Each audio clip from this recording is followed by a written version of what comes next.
All right, let's stay with this story. There are growing concerns about the rising number of contract killings in South Africa. Police yesterday confirming that AKA and Tibelo Tibbs Motswane were murdered by the hitmen that have been arrested yesterday. Let's discuss this now with the Global Initiative Against Transnational Organized Crime analyst, Rumbi Matamba, and the former Sunday Times political journalist and author of Hitmen Inkabi for Hire in South Africa. His name is Nathi Olifant. To both of you, thank you very much for your time. Can I start with you, Rumbi, and ask the question as to what is driving the trend of contract killings in South Africa, because we have been observing this for some time now. So what we found in our research is mainly two reasons. The first one being the impunity associated within the industry, so that the more killings that are orchestrated, the less arrests that you see. But also secondly, the availability of firearms. So within our database, for example, last year, all but one of the targeted assassinations in 2022 were conducted using a firearm. So that availability of firearms has also driven the numbers. Yeah. Let's come to you, Nathi Olifant. You wrote a book on this phenomenon of contract killings, but your focus specifically is in KZN. Just remind us what is contained in your book and whether these hitmen are mainly bred in KwaZulu-Natal. Good evening, Xoli, and the viewers at home. Yeah, no, you are correct. In fact, we have this perception, which to some extent is true, that most of the hits and hitmen emanate from the province, and we even know the areas where they come from. Like your Rural Nongoma, your Beckville, your Msinga, your Ngutu, your Hati. These are all the areas. So yes, the book does focus on how they get recruited, how they stay, they are drawn from these areas. Then they are placed in hostels like the Clippers hostel, which I focused on. And then they've got handlers, the ringleaders, those who who live in affluent areas, They are the ones, who train them, who introduce them to some rock cops. And then they organize firearms, as my colleague has just attested earlier on, that it is a proliferation of firearms. These firearms come mainly from Mozambique, like your AK-47, and they're easily available. And some of them, in fact, come from security companies, say whose contracts, have lapsed, and maybe they've not been handed back, Sometimes they get lost, Some of the weapons, come from the police armories, and some come from the SP13, whereby, they've been collected, and tested for ballistics or awaiting results. Then they get hired out, by the cops. So I explore all those elements and how these boys, grow up in the life of crime. Then the money keeps rolling, and as the money keeps rolling, their lifestyle, changes, and then they can't live without doing these acts, because they are conducted now by various contractors, say in the taxi industry and the political sector. Yeah. So that's what my books, shortly explores.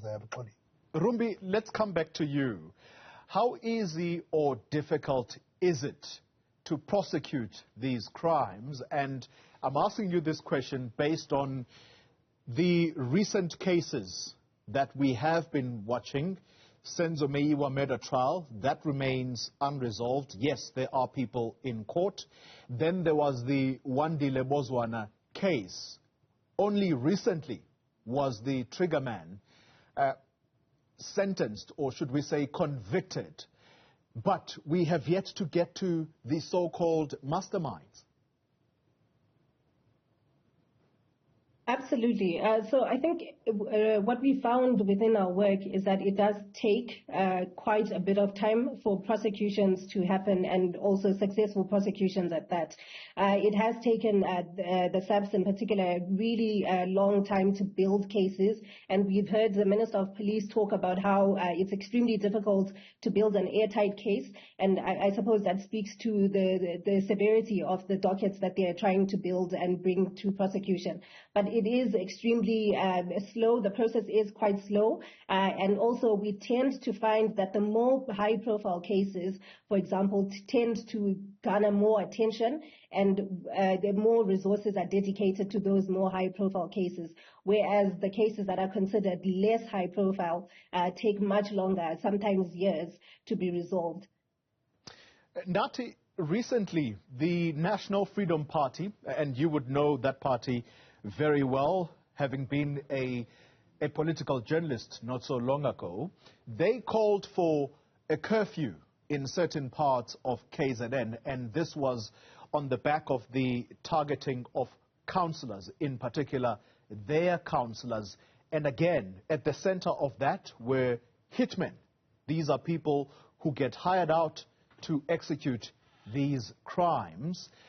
Based on your observations, why is it that the province of KwaZulu-Natal seems to be the center of these crimes? And do you think that what the NFP called for recently is indeed something that authorities should wake up to?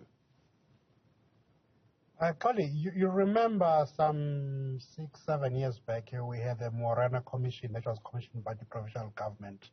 Part of its findings, was the inherent political history of the province, caused by, of course, one of them is the employment. Secondly is political violence that emanated, that bred a number of atrocious, situations that we currently live in. So that's one of the main drivers. I'll give you an example when I'm referring to poverty. When they recruit maybe these young boys, from rural areas, most of them you find that they grew up in the rural areas and maybe attended only primary school, and they did not even have identity documents, to identify them. Once they they infiltrate, the coral killing industry, sometimes it becomes very difficult, for law enforcement even to trace them using fingerprints. They may have the firearm, but they can't trace, who might have touched it because the fingerprints are not in the system. That's one of the things that I've found out. As far as the questions you've asked regarding the NFP and the curfew, it's very difficult. KwaZulu-Natal, yes, there's got a number of hotspots that flare up, especially during or at the peak of election time. But, you'll find that sometimes these are sporadic. In 2021 local government, they were sporadic, unlike in 2016 local government, where they fled up everywhere. Now, it calls for crime intelligence to really relook the areas that have potential to flare up. But calling for a curfew, I'm not sure whether in a constitutional democracy, we might win that one, because people need to move freely and anywhere and everywhere. So I might be cautious, approaching that, and supporting that there should be a curfew, because hits and crime happens everywhere.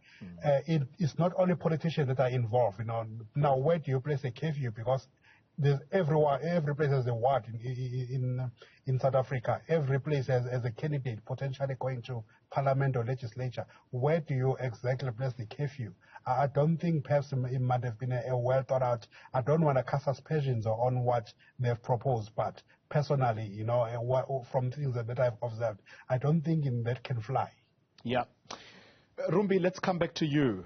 Unemployment breeds hunger. And that's the point that Nathi made just moments ago. That argument, can it be gainsaid? In other words, do you think that that is a solid point to make, that these young men grow up into this kind of criminal activity and it becomes a way out of poverty?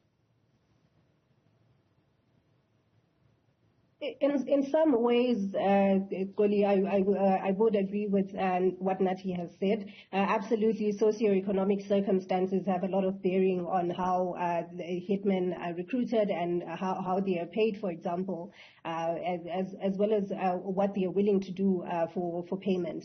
But in addition to that, I think we found that in addition to there being a readily available pool of hitmen, we've seen that because hits also are carried out by hitmen from other provinces as well, it makes it particularly difficult to investigate, and hence hitmen can proliferate from other places as well.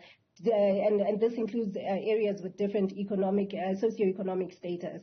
So it is a varied response to socioeconomic status, but there is some bearing to that, yes. Yeah. Nathi, you've touched on the ease with which guns are made available, but I suspect you will tell us that it is often difficult even for the authorities to present in court the so-called masterminds.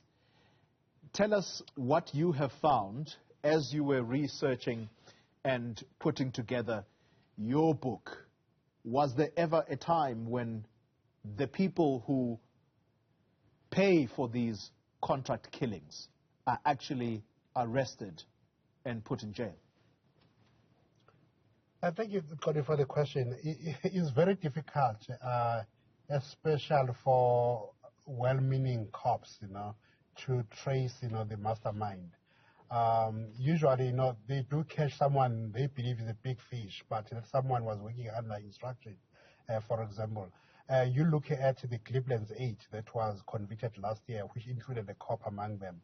So the point I'm driving home is that those who live in affluent areas and pull the strings of this, they are connected in high places, I do make a number of examples whereby, the ringleader is a friend of a commissioner or a major general, someone, in the police, in the hierarchy of the police, and it is very difficult for well-meaning cops sometimes to crack that, even if sometimes they know, they could maybe sense that I think in that case, is beyond what they can control. Yeah. These are the examples, Anyone who's done Cleveland or hostel stories will tell you that you arrested these young boys who have not even gone to school, but the person who paid the bounty, who paid the big money, those are the elusive ones. And then they go again and recruit others, and then the cycle repeats itself.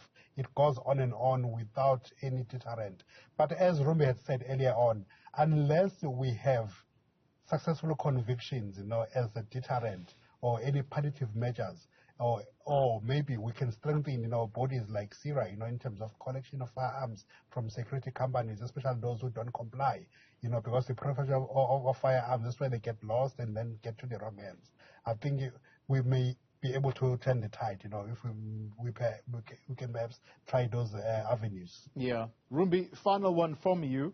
Is it a mountain to climb to ever get to the so-called masterminds if we go with what Nathi is saying, that these people are often well connected and possibly very high up in the police hierarchy, which makes it even more difficult for your ordinary cop who is doing their best to unbundle this crime? Well, it's something that can be done, and it's something that should be done, particularly if we're going to address the scourge of targeted killings in South Africa. And we've seen that these are targeted killings that are increasing. I think what's needed is strategy. The police need a clear strategy, because so far we've seen a strategy in relation to politically related killings, but what about organized crime related killings? What about personal killings? What about taxi related killings? So there is that need for a coordinated strategy, and that is one way in which you will be able to start investigating much more in depth. But also, in addition to a strategy, what I think is needed to target the masterminds is real robust police work, so investigative work, going into the communities. There are clusters of targeted killings where you can, as Nathi has mentioned earlier, clusters where you can find the hitmen, firstly the hitmen themselves, but areas where the targeted killings flare up, whether this is in relation to something that is happening within the community, whether it's in response to upcoming elections. There are the clusters of violence that flare up, and if those are investigated robustly, it certainly can be said that they can also arrest some of the masterminds. Rumbi, thank you very much for your time. Rumbi Matamba. She is from the Global Initiative Against Transnational Organized Crime, and we were also joined by Nathi Olifant, a former journalist and author of a book called Hitmen Inkabi for Hire in South Africa. Thank you very much for your contribution.